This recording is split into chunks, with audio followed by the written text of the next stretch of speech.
Asante sana mfuatiliaji wa DTV Zone. Usisahau kusubscribe, kulike pamoja na comment kwa ajili ya kuendelea kupata taarifa nyingine nyingi za kimichezo ambazo tunakuwa tunakuwekea hapa ndani ya DTV Zone. Mara baada ya goalkeeper wa Wekundu wa Msimbazi Simba kwa hivi sasa ambaye mkataba wake unaelekea ukingoni, si mwingine huyu ni Aishi Manula. Yeye mambo yake yameanza kuwa shwari mara baada ya Azam FC kumalizana na kipa huyo, kipa wa Wekundu wa Msimbazi Simba katika msimu uliomalizika. Mabosi wa klabu hiyo kwa sasa wapo hatua za mwisho ya kuvunja mkataba wa mwaka mmoja na Mohamed Mustafa, raia wa Sudan aliyesajiliwa na Azam FC akitokea El Merreikh ya Sudan mara baada ya mkataba wa awali wa mkopo kumalizika, ikimsajili mkataba wa miaka 2 hadi 2026.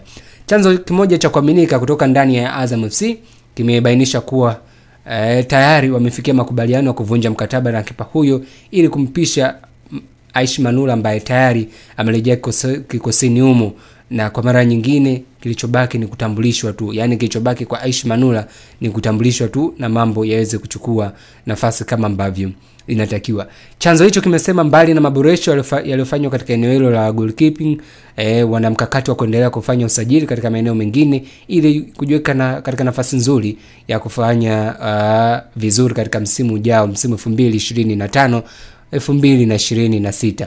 Mustafa msimu huu amecheza mechi 17 akidaka akicheza dakika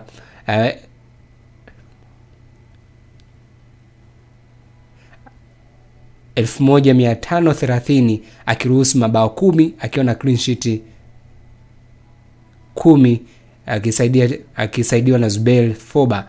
Lakini uongozi wa timu hiyo umeona kuna haja ya kusaka kipa mwingine namba 1 ndani ya kikosi hicho.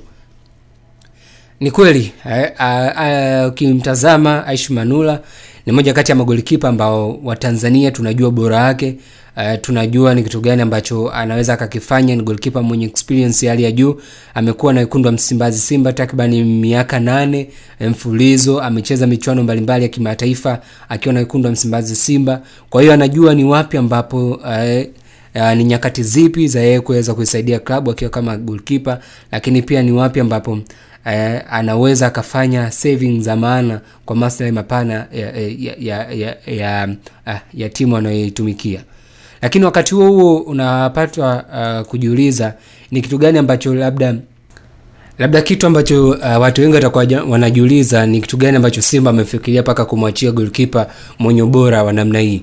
Tukumbuke pia ni mazungumzo ya pande zote mbili, ukizungumzia mchezaji pamoja na uongozi wa Wekundu wa Msimbazi Simba. Kwa sasa hivi unaona kabisa dhahiri shali kwamba Manula ni goalkeeper almost namba 3, kwa sababu hata aina ya mechi tu utaona pale goalkeeper wa kwanza ni Musa Kamara, goalkeeper wa pili akiwa ni Ali Salim.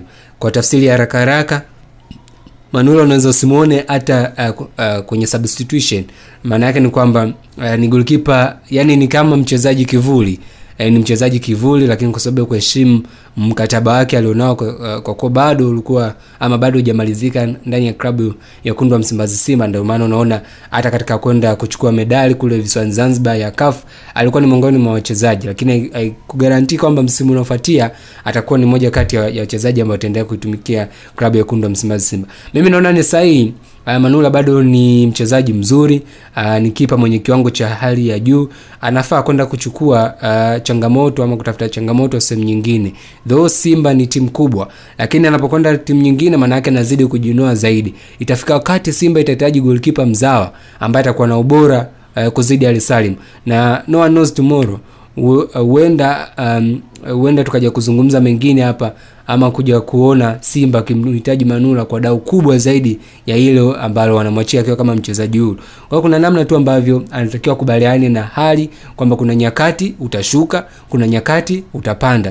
Kwa hiyo unatakiwa uwe mzuri wa kusoma alama za nyakati, ni wakati gani utoke kwenda katika klabu nyingine na wakati gani uendelee kusalia katika klabu yako iliyopo. Kwa hiyo mimi nampa kongole kwa maamuzi ambayo anayachukua kwenda katika klabu ya Azam. Naamini Azam wanahitaji tu mpango mkakati ambao ni bora, kwani ni timu 3. Ukizungumzia timu ambazo zinashindana ama timu zenye ushindani, timu 3 huwezi kuacha kuitaja Azam FC, kwa nchi yetu ya Tanzania. Kwa hiyo kuna namna ambavyo atakwenda kuongeza nguvu katika eneo la goalkeeping, na Azam atakuwa amepata moja kati ya goalkeeper bora sana, ama goalkeeper mwenye kiwango cha juu. Kikubwa tu ni kumwombea asipate majeraha, kwani majeraha yamekuwa kiwaweka wachezaji wengi nje kwa msimu mrefu, na ndio maana hata kukaa nje kutokuwa kipa namba 2 ni mara baada ya kumiwa kwenye timu ya taifa, kurudi na kukuta wenzake hapo mbali zaidi na kuanza tu kufanya training ya kawaida. Kwa hiyo kongole sana kwa Shimanula kwa kupata club tena ya daraja la daraja kama Yanga na Simba, maana yake na wachezaji wa kimataifa wengi tu,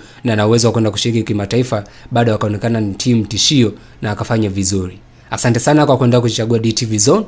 Usisahau kusubscribe, like pamoja na comment kwa ajili ya kuendelea kupata taarifa nyingine nyingi za kimichezo. Asante.